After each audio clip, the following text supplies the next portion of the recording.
November 2008, I stood in line for hours because I was told change was coming. I haven't seen it yet.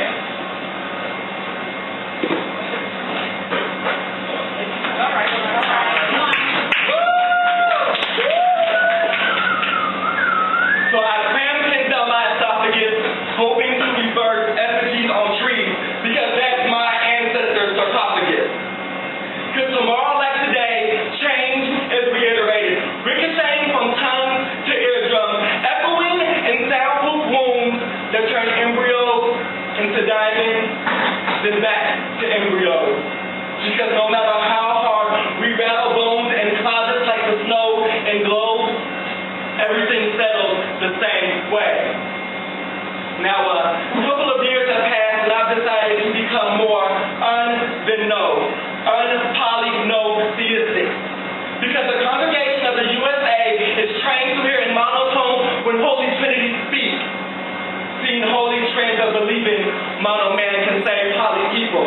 Now, excuse me for believing my ancestors were the closest thing to a Christ, a pendant on a chain wrapped around the neck of branches. Yet no one has dipped dirt into this element from the ground, not even copper. Perhaps because they weren't superheroes, perhaps because they weren't saviors. Even though I hear mothers screaming sounds of, save him and save her! Bodies dangling from trees like strange fruits. Bodies dangling flaccid like erectile dysfunction. I thought my prayers had malfunctioned when God answered them with instead of no.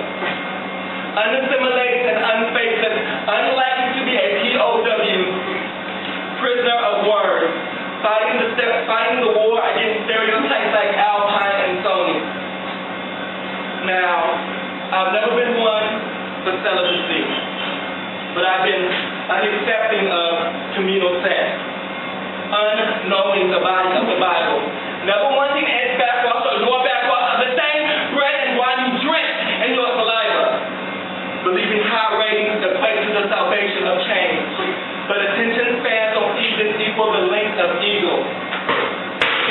Negate attention because progression has a glass ceiling. A million men march for seats to create a stampede for my brothers and sisters.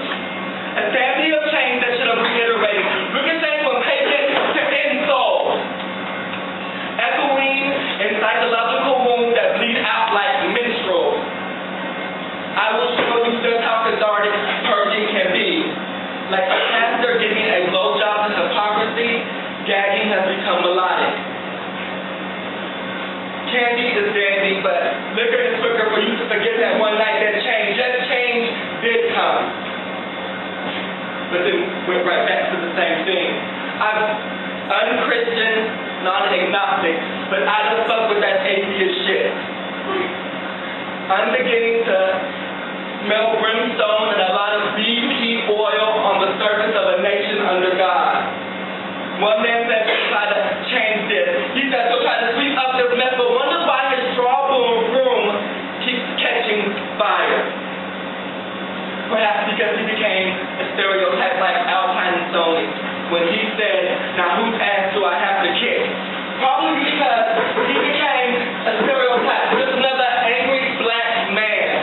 Just another angry black man when he said, now whose ass do I have to kick? Now, Obama, happy belated birthday. But you're cooler than all that. You're above all that. You one GQ nigga.